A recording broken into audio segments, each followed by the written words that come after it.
What happens when a company stops valuing your life and starts valuing its stock price? Can a 100-year-old engineering legend survive a fatal injection of Wall Street greed? Today, we are opening the most terrifying file in our morgue. We are dissecting the remains of a giant, Boeing. How did the world's safest airline become a global symbol of systemic failure? Let's begin the autopsy. That is a chilling way to start. But looking at this mountain of evidence we have today, I mean, it's completely appropriate. Right. And I want to be really clear right from the start. This isn't just a deep dive into some technical glitches or, a bit of bad luck. No, this is not about luck. This is a story about a cultural infection. We're not just looking at a mechanical failure. We are absolutely looking at a moral one. Precisely. And I want to frame my role here for you immediately. I'm looking at this as the auditor today. We are going to audit the balance sheet of blood. Seriously, this is more than just planes falling out of the sky. This is a case study in corporate malpractice. It's about a point where the metrics for success change from, did everyone get home safely, to did the quarterly earnings per share beat Wall Street's estimates? A completely different question. And my question, the one I'm going to keep coming back to throughout this, is simple and it's brutal. How much money did they save per life lost? And I'm coming at this as the investigator. My goal is to trace the pathology of this infection. We're going to follow it from the sterile boardroom all the way down to the greasy factory floor. From the top to the bottom. Exactly. We're going to look at how we went from the era of the Incredibles, and these were the legendary engineers who built the 747, the Queen of the Skies, to a culture where, and this is according to their own internal emails, the planes were being designed by clowns supervised by monkeys. I still can't get over that quote. Unbelievable. My focus is on the physics and the people. You can't build a plane with spreadsheets. You build it with integrity. And somewhere along the line, Boeing decided that integrity was just an overhead cost they could cut. Okay, so let's talk sources. We have a massive stack in front of us. We do. We are pulling from thousands of pages of NTSB reports, Department of Justice filings that go all the way up to just last month in early 2026. And we have the whistleblower testimonies. These are critical. People like John Barnett, Sam Salapore, Ed Pearson. Brave people who spoke up. And, of course, the financial records, the SEC filings that paint a really, really damning picture of where all the money went. So let's open the patient file. To understand how Boeing died, or, maybe how the legend of Boeing died, we first have to understand what it used to be. Yeah, you have to. It wasn't always like this. Not at all. We need to look at the pre-existing condition. Or maybe, in this case, the state of perfect health before the infection took hold. If you go back in time, say to the 1990s, the early 90s, Boeing was, without a doubt, the greatest engineering firm on the planet. It wasn't just a company. It was seen as a national asset, a crown jewel of American industry. It was. And they had this philosophy called working together. And, this wasn't just some cheesy corporate slogan they put on a break room poster. Right. It was actually how they built airplanes.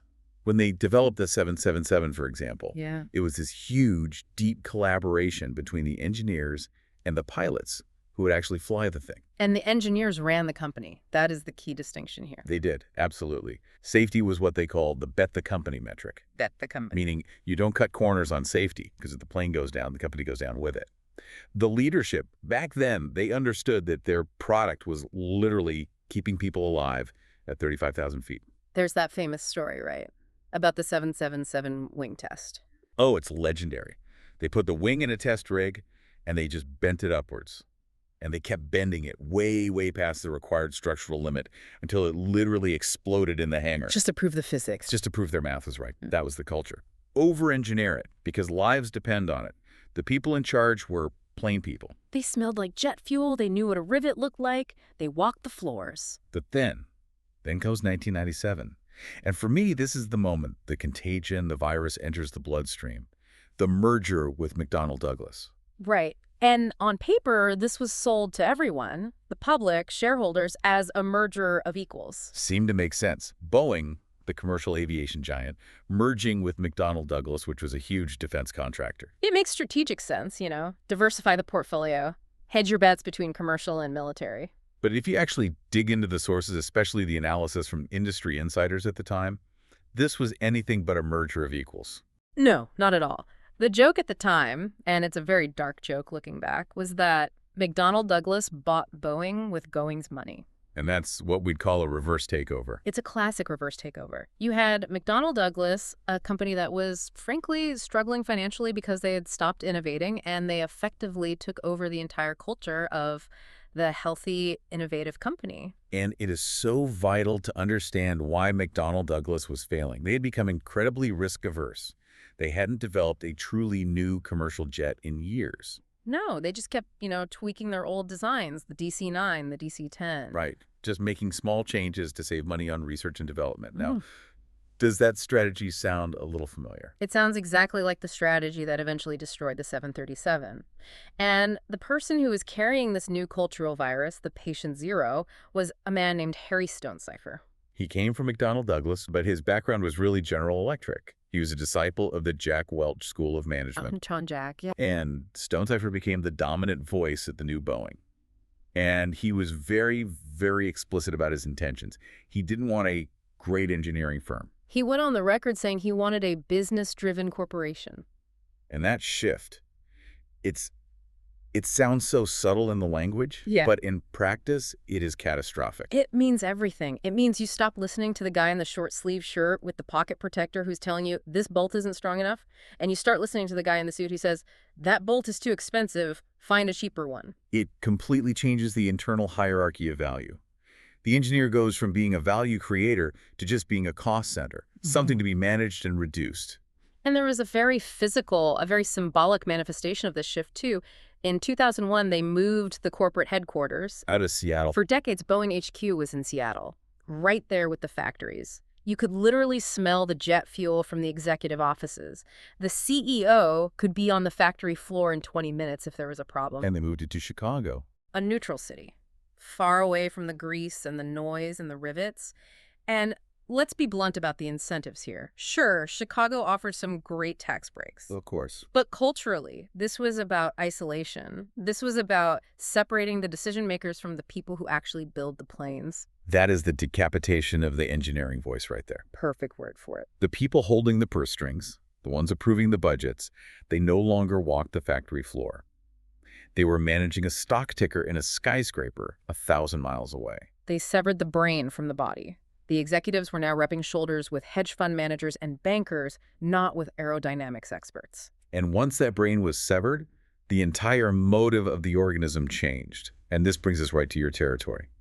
The money. The money. Because when we look at the decisions that led directly to the 737 MAX, they weren't about aerodynamics. They were about financial engineering. Financial engineering versus real engineering. That's the core conflict of this entire story. It is. And this is where the numbers, they just become absolutely sickening. I mean, if you want to know why people died, you have to follow the cash. To lay it out for us. Okay. We've got the data here covering the period between 2013 and 2019. This is the critical window. Right up to the crashes. During that 6-year period, Boeing spent approximately $43 billion, with a B, on stock buybacks.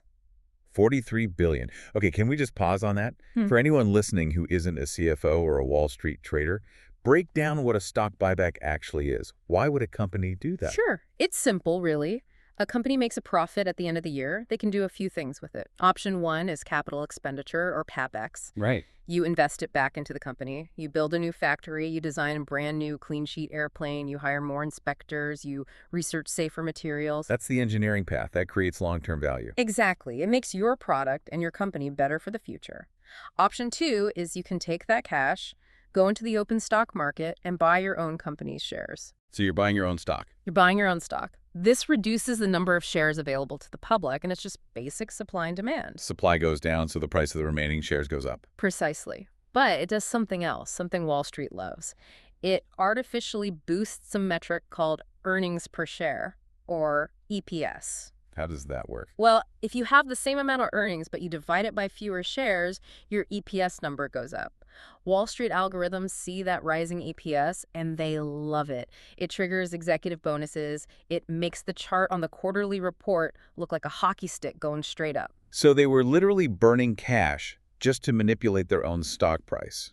To make it look better than it was. They were taking their profits, and instead of putting them into R&D to build a better, safer airplane, they were using that cash to artificially inflate their stock price. That's incredible. It gets worse. That $43 billion, it exceeded their total profits for that period. Wait, say that again? They spent 104% of their profits on buybacks.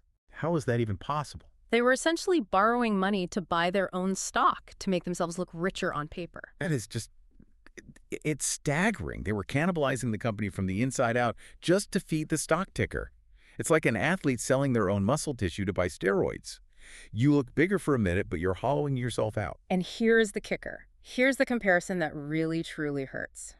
The number that should make everyone angry. To develop a brand new, clean sheet airplane. A proper modern replacement for the 737. Yes, one designed from the ground up with modern safety standards, modern engines, modern everything, would have cost roughly $7 to $10 billion. So, wait a minute. They had the money to build a safe, modern replacement for the 737. 6 times over. 6 times over. But they bought stock instead. They bought stock. And why? It's simple. You look at the executive incentives. We have reports that show CEO Dennis Muhlenberg's compensation was overwhelmingly tied to shareholder return and stock price. Not to safety metrics. No. Not to 0 defects on the production line. Not to passenger safety. It was tied to how high is the stock. So you're saying they looted the company for short-term gain? That's my cynical auditor's take, yes. But the math backs it up completely.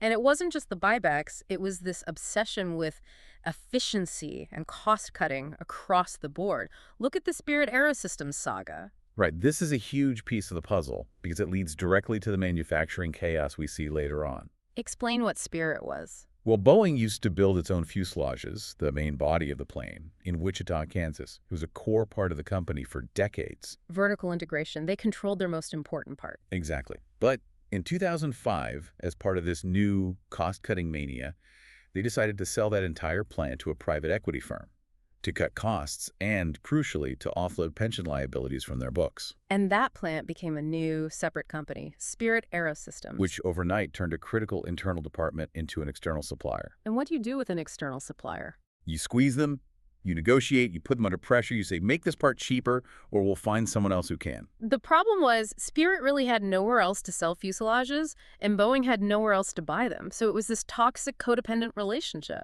It was. And when you squeeze a supplier relentlessly on price, what do? They squeeze their process on quality, they cut staff, they speed up the assembly line, they skip steps. And now, fast forward to 2025, Boeing had to buy Spirit Aerosystems back for billions of dollars. Because the quality had collapsed so badly, it was threatening their entire production line. You cannot outsource integrity. It's a perfect, if expensive, lesson. When you sell off the people who build your fuselage, you lose control over whether the bolts are actually tightened. But back in the mid-2010s, who cared? The stock was soaring. Wall Street loved the efficiency. Financially, it was working. But physically, on the planes themselves, the cracks were literally forming. And that brings us directly to the fatal error, the 737 MAX. This is the smoking gun of the entire case. The 737 MAX wasn't born out of a desire for innovation. It was born out of pure panic. Right. Airbus was eating their lunch? Completely. American Airlines, a huge Boeing customer, was about to place a massive order for new planes, and they were seriously looking at the Airbus A320neo. Which was a newer, much more fuel-efficient plane. And in the airline business, fuel is everything. So Boeing was losing market share fast.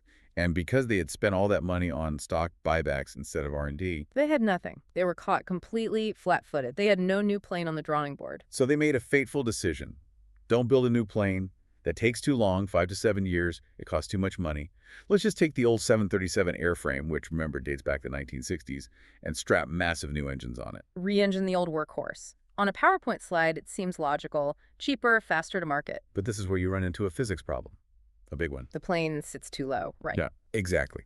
The 737 was designed back in the 60s to sit very low to the ground. The idea was that at small regional airports, baggage handlers could load it by hand without needing a conveyor belt. A feature from a bygone era. A feature that became a fatal flaw. Because the new engines, these LEP-1B engines, were huge. They had a much larger fan diameter to get that incredible fuel efficiency. That's what a high bypass ratio means, a big fan moving a lot of air around the core. And they simply didn't fit under the wing. Not a chance. If they hung them where the old engines were, the engine casing would literally scrape on the runway during takeoff. So they had to get creative. They had to mount the engines further forward on the wing and also higher up. It gave the plane this slightly odd look, like a hamster with its cheeks stuffed full. And that fundamentally changed how the plane flies. Drastically, it shifted the center of gravity. But more importantly, the engine nacelles, that's the casing around the engine, were now so far forward that at high angles of attack, they generated their own lift. The engine housing itself was acting like a little wing. Precisely. So if the pilots pulled the nose up in a steep climb, the engines themselves would start generating lift and push the nose up even more. It creates a runaway effect, a positive feedback loop. Exactly. It destabilizes the pitch of the aircraft. The nose would just want to keep going up and up, and if the nose goes up too much, you stall. The wings lose lift and you fall out of the sky. So they had accidentally built a plane that was inherently unstable under certain flight conditions compared to the previous model. They had.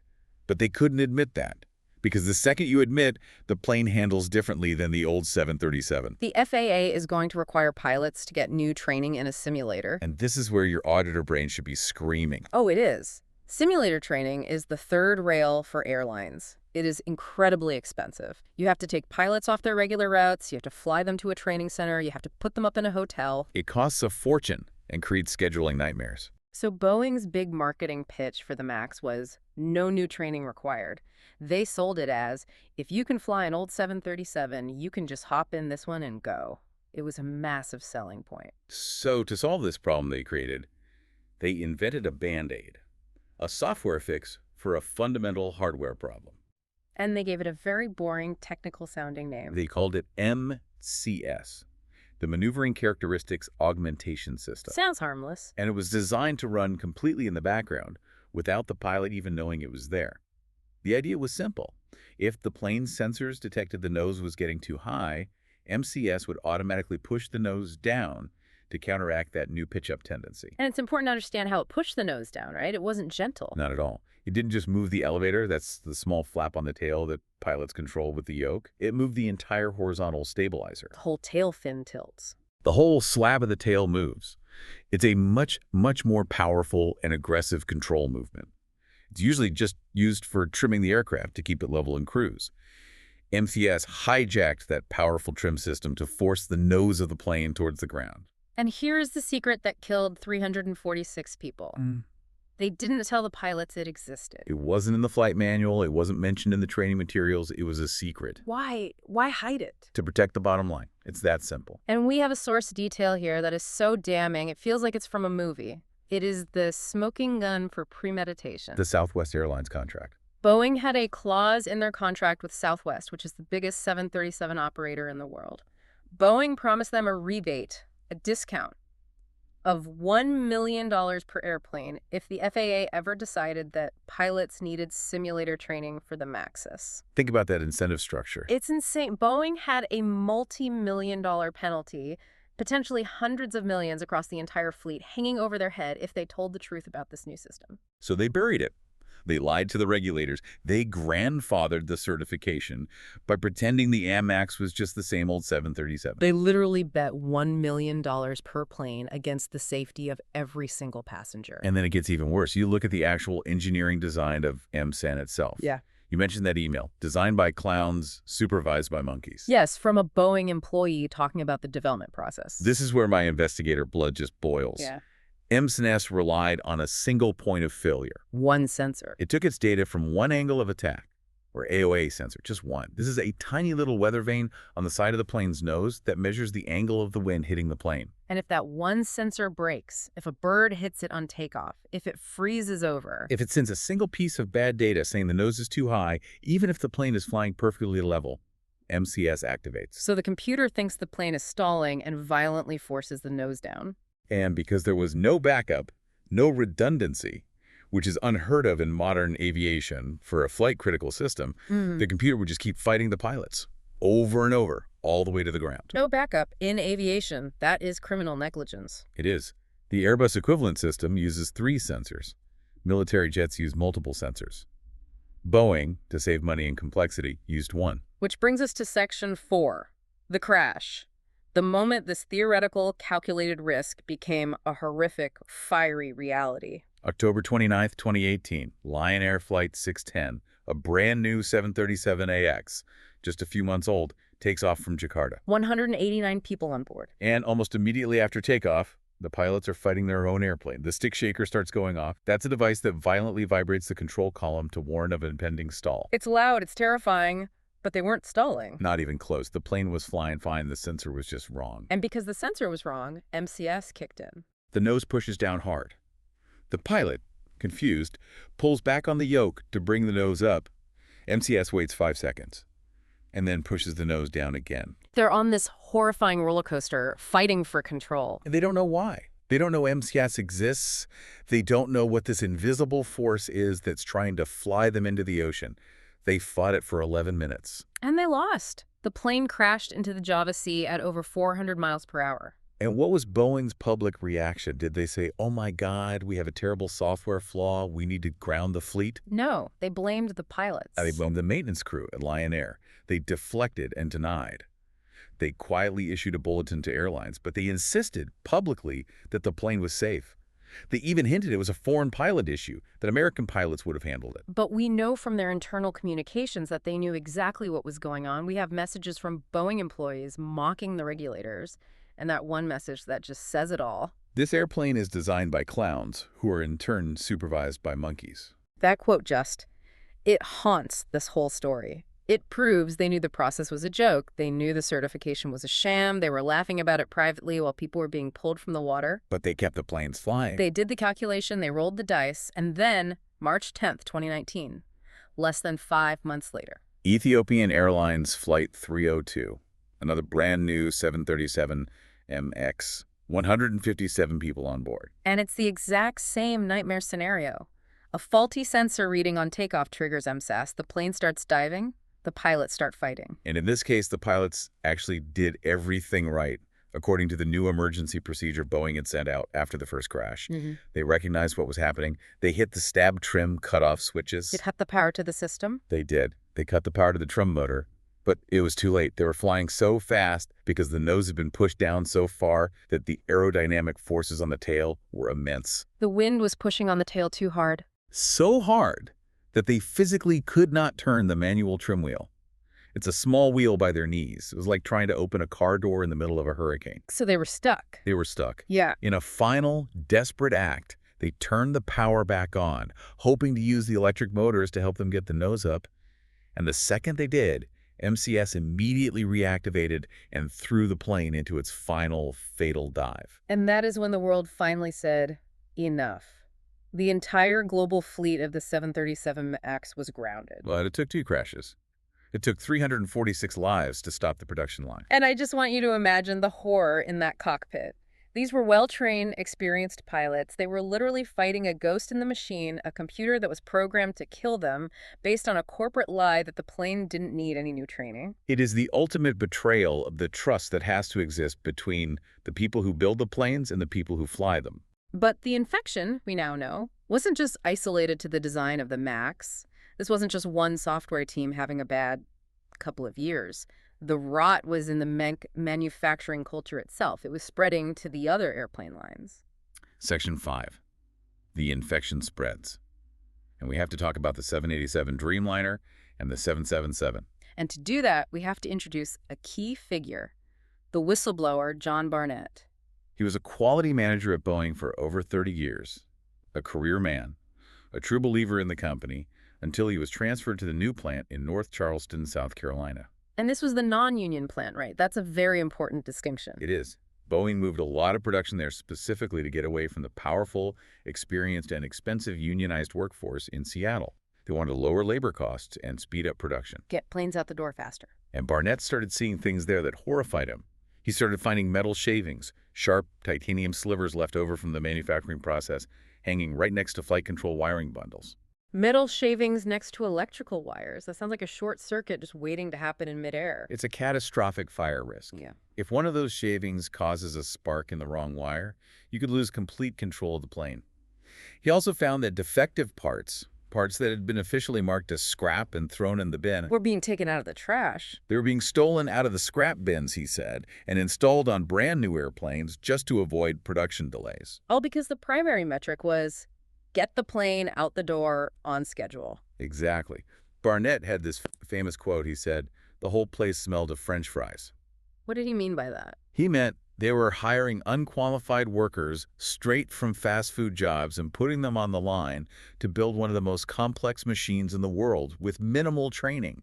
They were prioritizing warm bodies over skilled, experienced labor. And he tried to raise the alarm internally, right? He filed reports. He did. He filled out the proper forms. He went to his managers. He showed them the problem. And what happened to him? He was systematically harassed. He said he was spied on. He was gaslit by management who told he was seeing things. They tried to move him to a different department to shut him up. He eventually retired and sued Boeing for retaliation. And then, in the middle of giving his deposition against the company in March of 2024, he was found dead. Ruled as suicide. Yes. The timing, of course, is deeply troubling to many. But his testimony, his evidence, it survives him. And he wasn't alone. No. We also have Sam Salapur, another longtime Boeing engineer, a whistleblower who testified about huge problems on the 777 and 787 assembly lines. He gave this visual that I cannot get it out of my head. He said he saw workers literally jumping on pieces of the airplane to force them to align. Jumping on the fuselage sections, like you're trying to force an overstuffed suitcase shut. Exactly that. He talked about a process called shimming. When you join two huge sections of a fuselage together, there are always tiny microscopic gaps. You're supposed to measure those gaps and insert custom-made metal fillers called shims so the pieces fit together perfectly. But that's a slow process. It's tedious. It takes time. And time is money. So instead, Salapur said they were just using brute force to jam the pieces together and bolt them down. And if you do that, if you don't shim it right and you just force it, you introduce massive preload stress into the metal skin of the plane. Stress leads to metal fatigue. And fatigue eventually leads to cracks. Salapur warned Congress that after enough flight cycles, the fuselage could literally break apart in midair. He called it a ticking time bomb. And when he spoke up internally? He was told to shut up. He was threatened with physical violence. He testified that his boss told him, "I would kill for you, but I will kill someone who tears down this program." This culture of fear, it explains everything. It explains how the quality could collapse so completely. You cannot have a quality product if you don't allow people to tell the truth. And then we get the incident that brought this all roaring back into the public consciousness, the one everyone remembers. Alaska Airlines Flight 1282. The door plug. A brand new 737 MAX just delivered January 5th, 2024. It's climbing out of Portland, Oregon. It gets to 16,000 feet and boom. A hole the size of a refrigerator blows open in the side of the plane. It was an absolute miracle. A 1 in a million miracle that no one was sitting in that exact seat and that everyone else had their seatbelts on for ascent.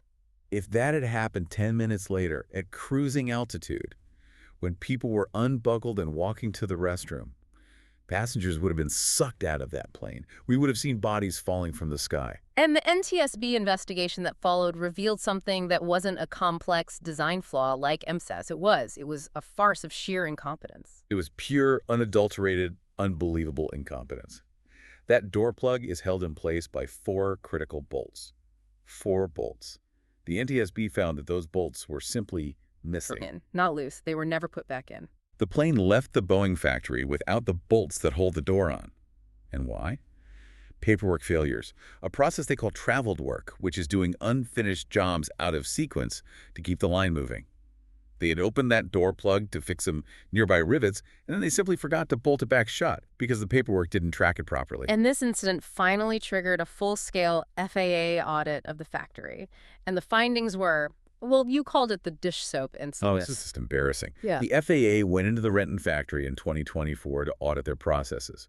Boeing failed 33 out of 89 audits, but it was the specific details that were so shocking. They found mechanics using hotel key cards to check the seals on the doors. Hotel key cards, like a plastic card from the local Marriott. It's not a calibrated precision tool. It was a room key. And they were using liquid Dawn dish soap as a lubricant on the door seals. They are building $100 million jets with hotel keys and dish soap. It is the very definition of a systemic cultural collapse. It sounds like a high school shop class project, not a premier aerospace manufacturer. It proves that the sophisticated engineering culture of The Incredibles was dead and gone. They were just improvising, trying to get through the day and hit their numbers. So we have the bodies.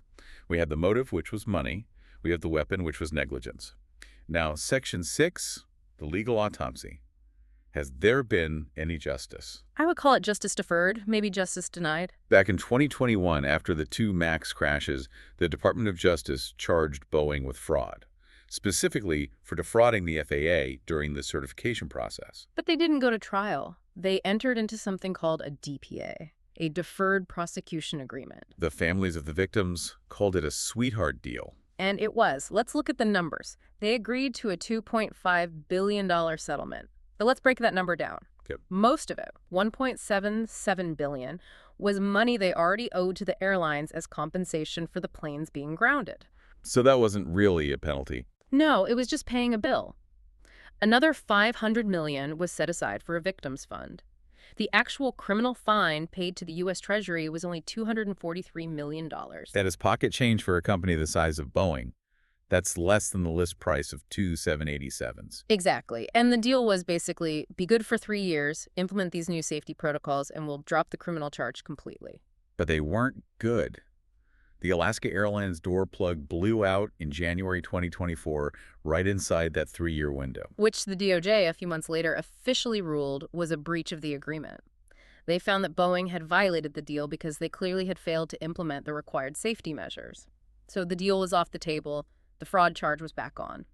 So that brings us to the mess of 2025 and 2026. The DOJ and Boeing tried to work out a new plea deal. And this time, Boeing agreed to plead guilty to the fraud charge. Which is a huge deal. A guilty plea from a major American corporation, especially a defense contractor, is historically very rare. It's a scarlet letter. But then there was another twist. A federal judge down in Texas, Judge Reed O'Connor, rejected the proposed plea deal. And this is where the legal story gets really interesting and, frankly, a little bizarre. He didn't just reject it because it was too lenient, though the victims' families were certainly arguing that. Right. He rejected it partly because of a dispute over the independent monitor who was supposed to be appointed to oversee Boeing. What was the dispute? The judge took issue with the DEI, diversity, equity, and inclusion requirements that the DOJ had stipulated for selecting the pool of candidates for that monitor role. So the whole process got bogged down in this procedural, politically charged fight. And so the legal battle is, as of early 2026, kind of stuck in this procedural limbo. And meanwhile, you have the families of the 346 victims standing there, just screaming for a public trial. They don't want another backroom deal. They want to see executives on the witness stand under oath. They want accountability. They called the proposed deals morally repugnant.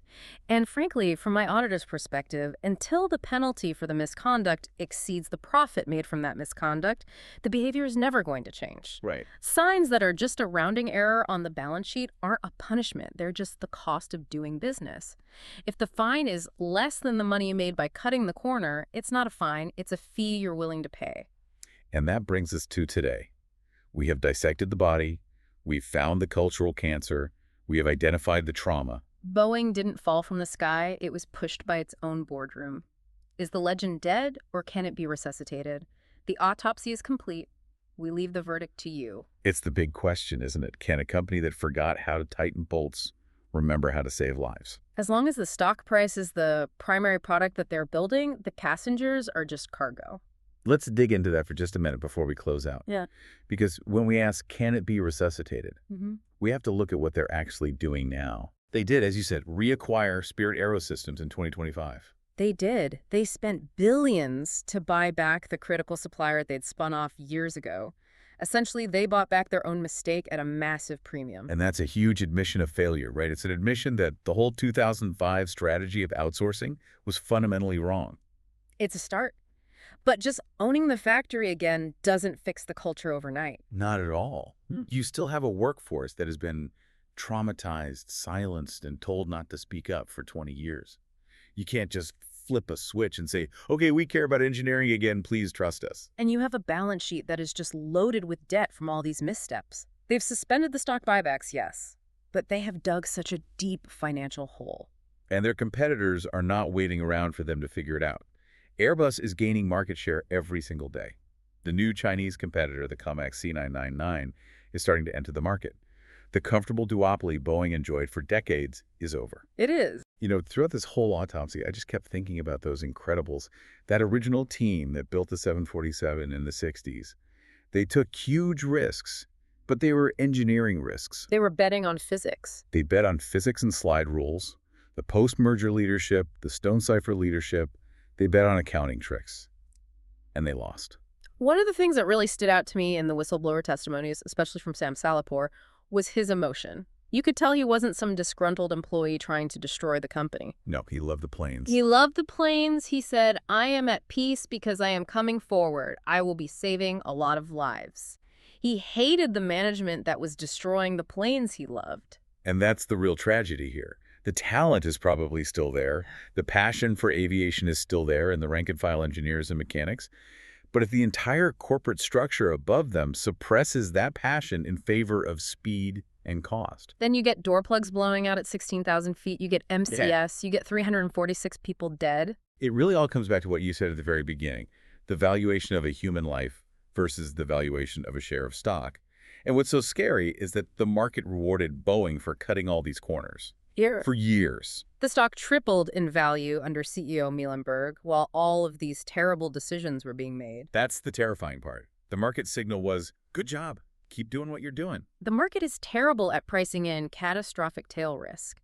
It loves short-term efficiency, but it completely ignores the long-term fragility that efficiency creates. And that is the lesson for every single person listening, whether you're in aviation or tech or healthcare or anything else. If you optimize for efficiency long enough, you eventually optimize away the redundancy that was keeping you safe. Redundancy is expensive. That's what the MBAs in the suits always say. But redundancy is life. That's what the engineers say. And in this case, the lack of redundancy, both in that single MCS sensor and in the quality control process on the factory floor, was fatal. So after all this, what's the one thing that stands out to you the most? Is it the buybacks, the clowns and monkeys, email? What's the thing you can't shake? For me, it's the $1 million rebate per plane for Southwest Airlines. That single data point. Because it proves premeditation. It proves they knew the training was necessary, but they put a price tag on hiding that fact. Yeah. That is just, it's hard to forgive. And for me, it's the silence, the enforced silence. The silence of the pilots who were never told about MCS, and the silence that management tried to impose on the whistleblowers. Safety depends on noise. It depends on people being able to shout stop when something looks wrong.